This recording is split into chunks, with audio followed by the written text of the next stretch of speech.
Bismillahirrahmanirrahim. Assalamualaikum warahmatullahi wabarakatuh. Bertemu lagi kita dalam siri teknik menjawab kertas tasawuf Islam SPM, khususnya pada hari ini saya nak bincang mengenai dengan cara macam mana kita nak menjawab soalan SPM yang lepas-lepas. Jadi hari ini saya ambil soalan tahun 2016. Okey, diharapkan pelajar dapat ini kita akan bincang soalan 2016. Diharapkan pelajar telah ada soalan ni, soalan tasawuf Islam kertas 1 tahun 2016. Boleh dapatkan, boleh download ataupun dapatkan di download lah, boleh download dalam link yang saya akan bagi ini. Kat bawah ni ada link. Okey, mula-mula kita dapat soalan. Pertama kita baca semua, kena baca kat depan ni. Dia kata sini tulis nombor kad penalan dan angka giliran anda per petak yang sediakan. Ni tulis nombor kad penalan dan angka giliran. Kemudian dikata kertas peperiksaan ini mengandungi dua bahagian, iaitu bahagian A dan bahagian B.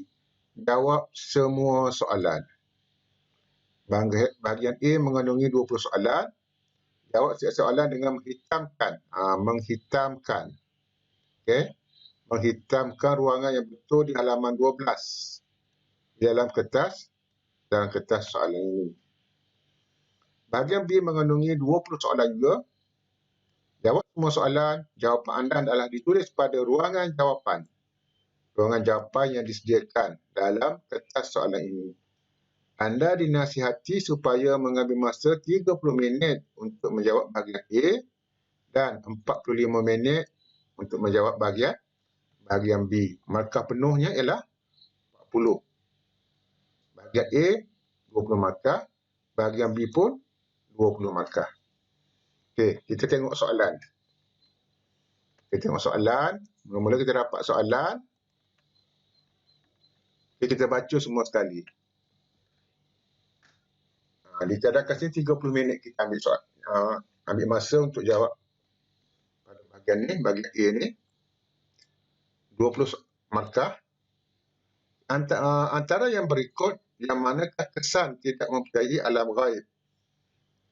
Kata kuncinya ni, kesan tidak mempercayai alam ghaib. Kesan ni biasanya kesan buruk lah. Okay, biasanya kesan buruk.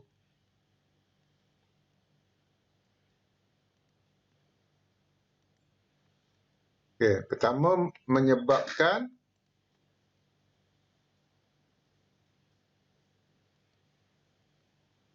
rakyat hidup dalam kemiskinan. Ini salah. Salah macam biasa kita potong. Maruah diri dan keluarga tercemar. Ini pun salah juga. Okay. Kena menggunakan alam ghaib ni. Merosakkan akal, fikiran. Salah juga. Okey, membatalkan akidah. Ini jawapan yang betul. Membatalkan akidah.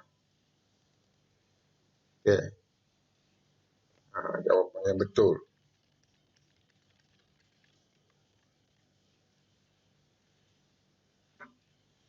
Okey, soalan nombor 2. Soalan nombor 2. Antara yang berikut, yang manakah akibat ajaran sesat kepada masyarakat? Okey, pertama, akibat ajaran sesat.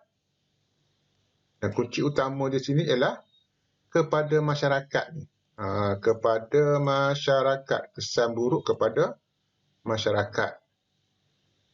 Okey, yang pertama, memutuskan hubungan silaturahim. Okey, ni ada lebih kurang ni untuk masyarakat ni. Masyarakat tu. Mengugat keamanan negara. Ni negara. Ni salah. Sebab negara, dia nak masyarakat. Mencemarkan kesucian ajaran Islam. Ni pun bukan untuk masyarakat ni. Mendapat laknat daripada Allah Subhanahu Wa Taala. Ni untuk individu. Jawapannya ialah memutuskan tali persaudaraan. Soalan nombor 3, antara yang berikut yang manakah merupakan implikasi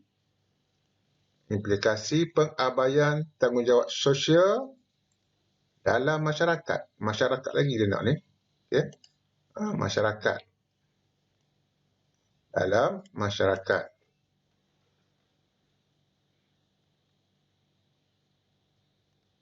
Okey, hubungan silaturahim terjejas. Ini lebih kurang masyarakat ni. Okey. Tengok yang kedua. Kegawatan ekonomi berlaku ni negara. Ini negara.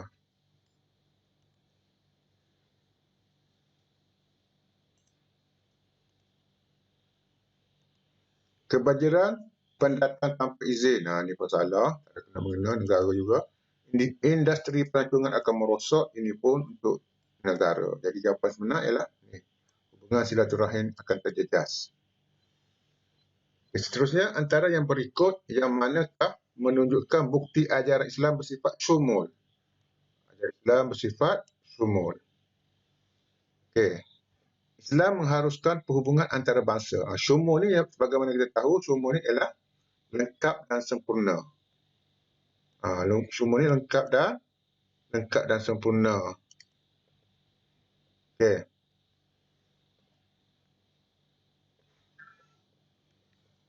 Islam mengharuskan perhubungan antara bangsa. Ini betul. Okey. Betul ni, mengharuskan perhubungan antara bangsa. Tak ada satu, kita potong tu. Okey. Islam mengharamkan monopoli, manipulasi dan riba. Ini betul juga, nombor 2. Tak ada nombor 2, kita potong tu. Yang tak ada nombor 2. Islam melaksanakan hukuman yang adil dan saksama. Ini betul nombor 3 ni. Tak ada nombor 3, kita potong. Okey, nombor 3 betul. Islam mewajibkan ibadat umum kepada setiap ini salah. Ibadat umum kepada setiap individu. Mewajibkan pula tu. Okey. Jadi nombor 4 ni ialah jawapan yang benar ialah A. Kita tengok nombor 5. Soalan nombor 5, firman Allah Subhanahu Wa Taala yang bermaksud Allah tidak membebankan seseorang melainkan sesuai dengan kesanggupan. Surah Al-Baqarah. Kesanggupan. Bebankan. Maksud kesanggupan dalam ayat di atas ialah Islam menekankan toleransi. Tepat. Tidak menyusahkan umatnya. Saya nak betul ni. Okay, kita baca tiga. Yang C, menggalakkan umatnya sentiasa beribadat. Ini salah. Menarik orang bukan Islam untuk memahami Islam. Ini salah. Dia nak maksud tidak menyusahkan umatnya. Ini yang paling tepat. Yang ini pun salah. Ia pun salah. Okey, seterusnya, hakim menjatuhkan hukuman kepada pesalah selepas mendapatkan bukti-bukti yang lengkap. Lengkap. Okay, menjatuhkan hukuman. Tanggungjawab hakim dalam melaksanakan tugas di atas ialah membela golongan yang dizalimi.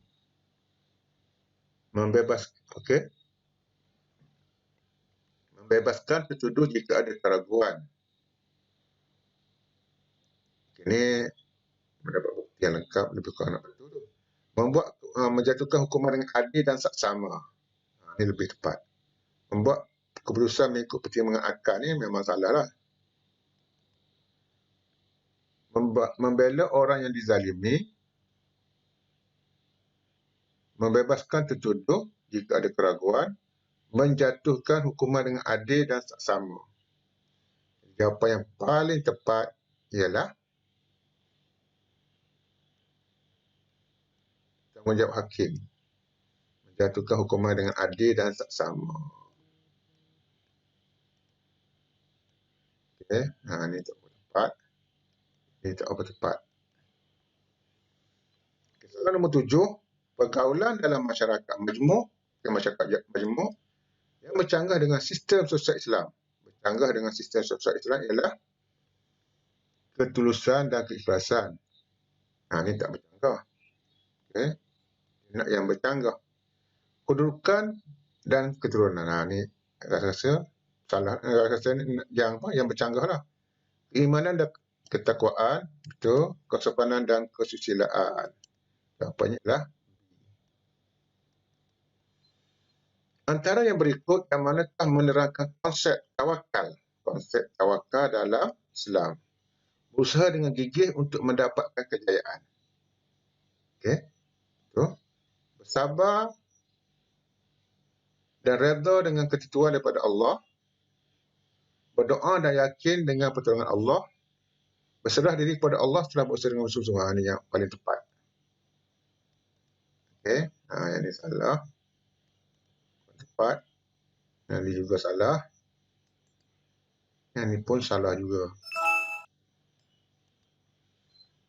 Okay, seterusnya soalan nombor 9. Antara yang berikut, padanan yang manakah menjelaskan hikmah penetapan hukum haram? Hukum haram, hikmah. Hikmah.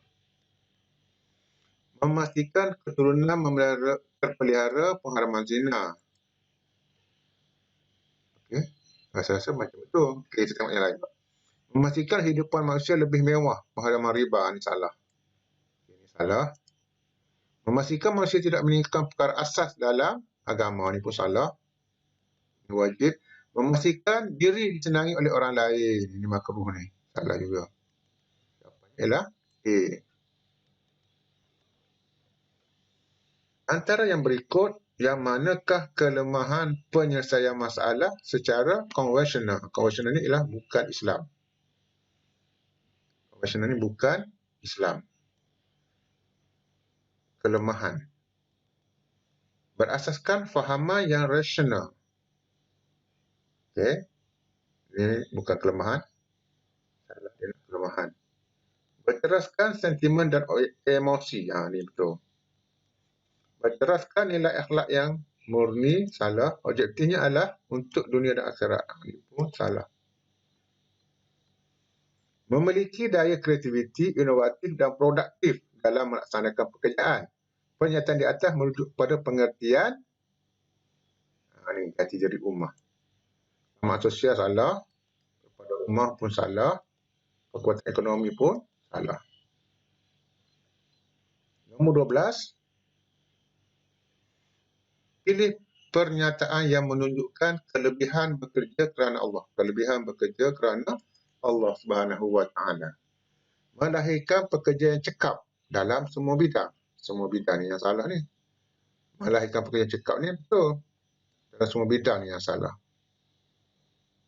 Meningkatkan mutu kerja yang berkualiti. Ini salah. Ini salah. Ini salah.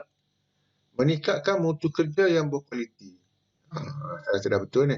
Kita tengok C pula. Menghasilkan produk yang disukai ramai. Ini salah. Meluaskan peluang pekerjaan pun salah. Jawapan yang benar ialah B. 13. Antara yang berikut, yang manakah cara untuk menggalakkan muamalah Islam? Cara menggalakkan muamalah Islam. Mewajibkan semua lapisan masyarakat mengamalkan muamalah Islam. Ini mewajibkan yang salah ni. Yang salah. Salah. Mengadakan pengurusan bersama dengan muamalah konvensional. Ini pun salah juga. Menghadkan urusan hanya kepada orang Islam. Memperbanyakkan lagi kemudahan muamalah Islam. Okey. 13 di 14. Jadual di atas menerangkan tentang perbezaan antara fatwa dan ijtihad. Ialah fatwa dikeluarkan oleh majlis fatwa. Ini ramai ni. Majlis fatwa ni ramai orang ni. Di berlawanan tu ialah dikeluarkan oleh para mujtahid. Ini salah. Pemerintah ni takzir. Dibutuhkan oleh hakim ni qada. Berkaitan dengan hukum agama, berkaitan dengan hal umum yang berkaitan dan tidak berkaitan dengan agama. Kesalahan qazaf hukumannya disebat 80 kali. Membunuh dengan sengaja hukumannya dibunuh balas. Yang atas ni ialah hudud. Okey, hudud. Yang di bawah ni ialah kisos. Okey, hudud dengan kisos. Hudud. Okey, atas ni hudud, di bawah ni kisos. Ada hudud dan kisos. Okey, hudud dan kisos. B jawapan dia.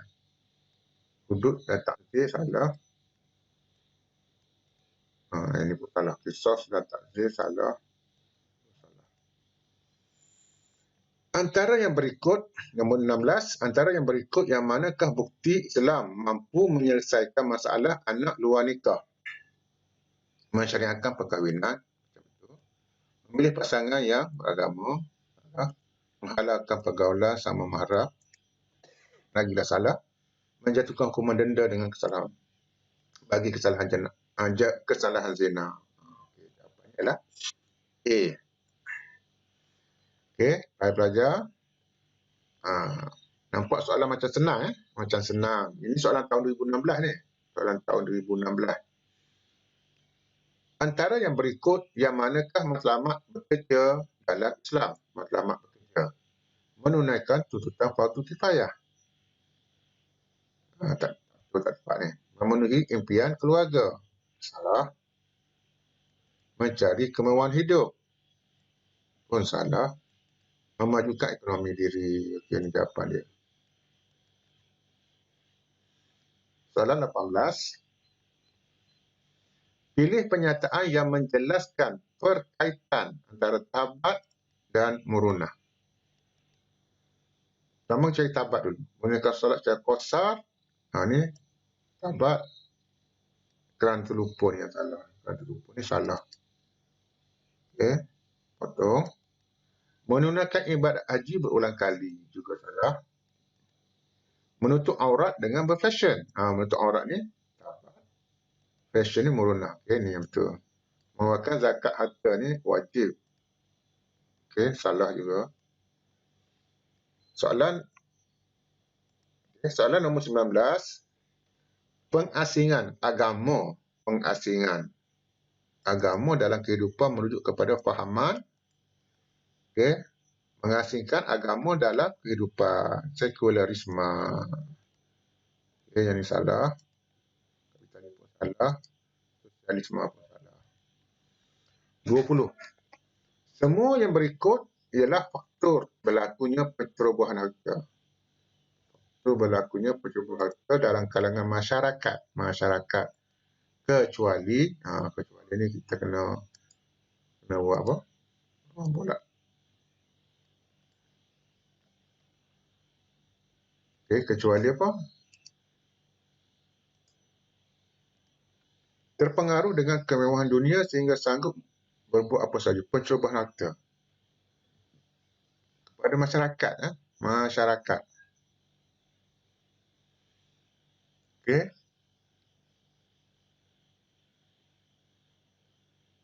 Terpengaruh dengan kemewahan dunia sehingga sanggup berbuat apa saja. Macam betul. Tinggal dulu. Wujudnya perasaan tamak dan ingin cepat kaya tanpa berusaha. Ini individu. Mendapatkan harta dengan cara yang tidak sah. Individu.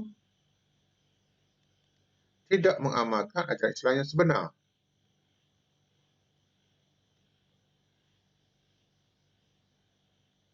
Okey, ini pun juga individu. Jadi jawapannya ialah A. Terpengaruh dengan kemewahan dunia sehingga sanggup berbuat apa saja. Okey, habis bahagian A. Okay, seterusnya kita tengok, kita jawab bahagian B. Ini yang dulu dulu dah ada sediakan ni. Dia sediakan cadangan jawapan. Ni yang dulu ni, yang tahun 2016 ni. Dia ada. Okey, tapi sekarang ni dah tak ada. Yang terbaru ni tak ada. Okey, cuma ambil masukkan je. Ni kena tulis. Okey, ilmu Allah yang bersifat hakiki, qadim, kekal dan mutlak. Kunci dia hakiki. Okey, dia punya hakiki, qadim, kekal dan mutlak. Ilmu Allah.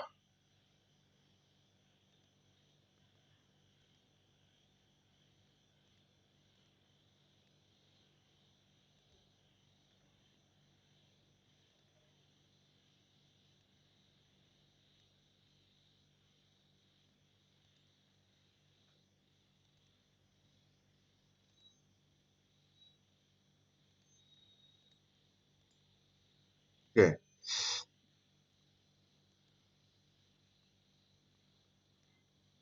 Jadi jawapannya ialah azali. Okey. Azali. Perintah daripada Allah Subhanahu Wa Taala yang disampaikan kepada Nabi dan Rasul melalui perantaraan malaikat Jibril alaihi salam. Kuncinya ialah perintah daripada Allah kepada Nabi. Perintah Allah kepada Nabi. Jadi ini adalah jawapan bagi apabila kita dah ni, kita potong kita dah jawab, dah guna azali. Dia sekali guna ya. Sekali guna sahaja. Pelajar-pelajar sekali guna sahaja. Jangan 2 kali guna. Sekali guna sahaja. Okey, seterusnya perintah daripada Allah yang disampaikan kepada Nabi dan Rasul melalui perantaraan malaikat Jibril. Ini ialah wahyu. Wahyu kita dah guna, kita potong. Yang dah guna, kita potong. Wahyu dah guna. Menunjuk-nunjuk amalan baik yang dilakukan. Kuncinya menunjuk-nunjuk. Menunjuk-nunjuk amalan baik yang dilakukan untuk mendapat pujian. Okey, jadi jawapannya ialah riya.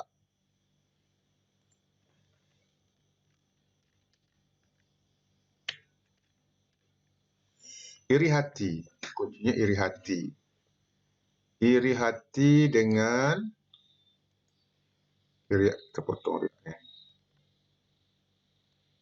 Okey, iri hati dengan nikmat. Iri hati dengan nikmat dan kebaikan. Dan berusaha agar nikmat itu hilang daripada orang itu. Jawapannya hasad. Dalam ini hasad.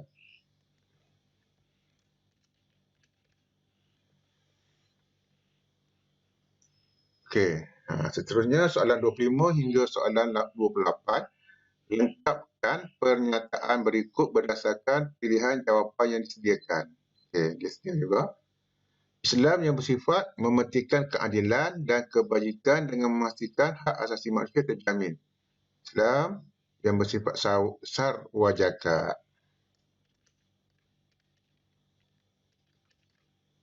Okey, dah guna potong sarwajaka. Potong sarwajaka. Mana tadi sarwajaka?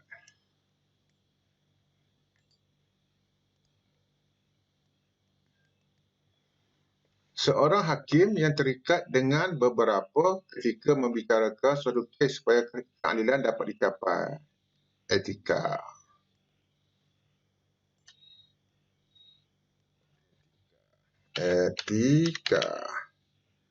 Perkahwinan yang sah menjamin seorang terpelihara daripada sebarang fitnah. Jamin nasab.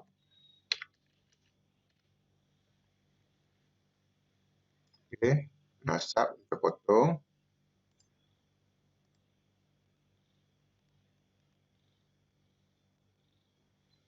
Perceraian secara terjadi apabila berlaku atas kemampuan isteri dengan membayar ganti rugi kepada suami. Ini jawapan dia apa agak-agak pelajar? Hulur. Apa kunci dia? Kuncinya ialah atas kemahuan isteri. Membayar ganti rugi kepada suami. Bayar ganti rugi ni ialah hulur. Jadi hulur pun kita potong.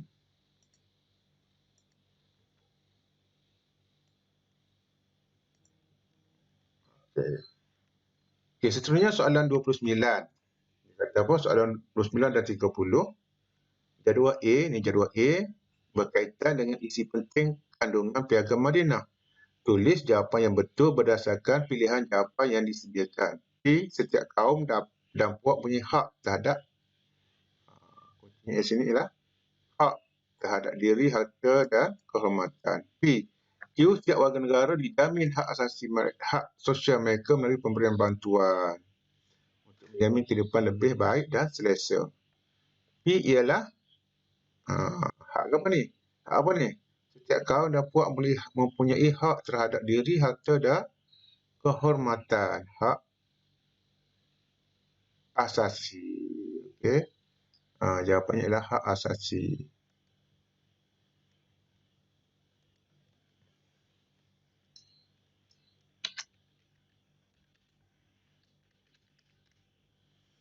Q, setiap warga negara dijamin hak sosial mereka. Dijamin hak sosial mereka melalui pemberian bantuan untuk menjalani kehidupan dengan lebih baik dan selesa. Jaminan sosial. Jaminan sosial. Okey. Itu soalan 29 dan 30. Seterusnya soalan 31 dan 32. Jadual B berkaitan ciri-ciri. Ini ialah ciri-ciri persamaan dan perbezaan. Persamaan dan perbezaan jenis muamalah. Satu, bentuk simpanan dan pelaburan wang. Okay, persamaannya dengan S ni. Perbezaannya risiko mendapat keuntungan dan kerugian adalah tinggi. Ini musyarakah. Musyarakah. Keuntungan dan kerugian bergantung kepada keuntungan dan kerugian bergantung kepada prestasi syarikat yang dilabuhkan. Saya silap ni. Okey. Padam balik musyarakah tu. Jawapan sebenar yang art tu ialah apa dia tu? Simpanan wang. Risiko mendapat keuntungan dan kerugian adalah tinggi. Apa jawapan dia yang sebenar? Jawapan sebenar ialah apa? Jawapan sebenar ialah mudharabah. Al-mudharabah. Okey.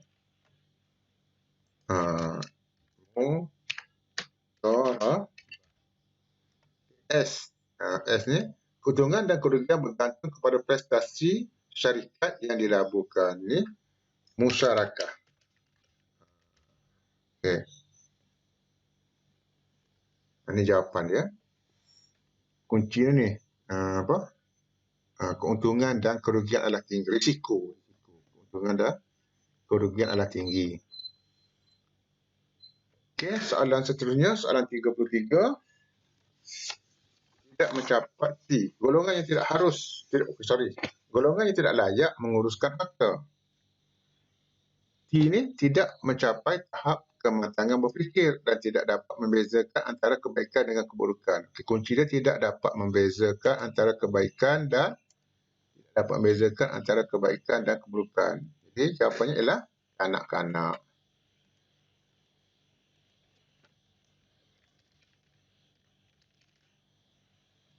Tidak mempunyai kemampuan untuk membuat penilaian yang sempurna berasaskan keutamaan. Tidak mempunyai kemampuan untuk menilai penilaian yang sempurna. Ini ialah orang terancam akal.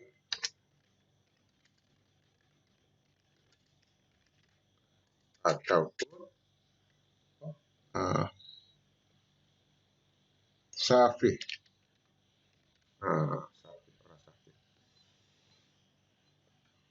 Soalan 35 dan 36. Kelayakan hakim. Ini kelayakan hakim. Merujuk rajah A di atas. Kelayakan hakim. Pertama, beriman kepada Allah. V, bijaksana dan berperangan jauh. W. Okey. Jadi V yang tak ada sini ialah berani. Okey, berani. Tegas dan berani. Yang kedua, bijaksana dah ada dan berpandangan jauh. Berilmu. Bijaksana dengan berilmu lain. Bijaksana lain, berilmu lain. Soalan ke-37. Kerana raid dengan pangkah sahaja. Raid dengan pangkah. Okay. Budaya Islam, raid pada pernyataan yang betul, pangkah pada pernyataan yang salah. Budaya Islam bermaksud cara hidup berdasarkan keimanan dan ketakwaan kepada Allah. Ini betul. Okey, betul. Betul. Maryam ialah ibu Nabi Isa yang telah diberikan hidangan dari langit ketika beribadat. Okey, betul.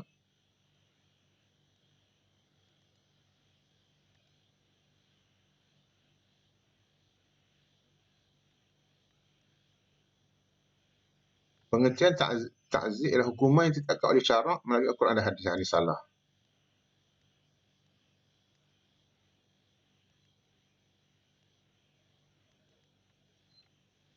Perbuatan yang boleh mengganggu ketentraman awam seperti rasuah, merusuh dan memfitnah boleh dikenakan hukum hudud.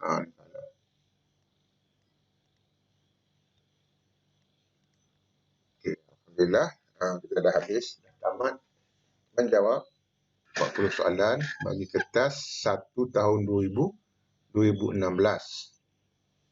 Harapan saya pelajar-pelajar dapat mengikuti apa yang kita bincangkan tadi dan dapat mengambil pengajaran. Okey. Jadi, kita cakap dulu. Wabillahi taufiq wal hidayah. Assalamualaikum warahmatullahi wabarakatuh.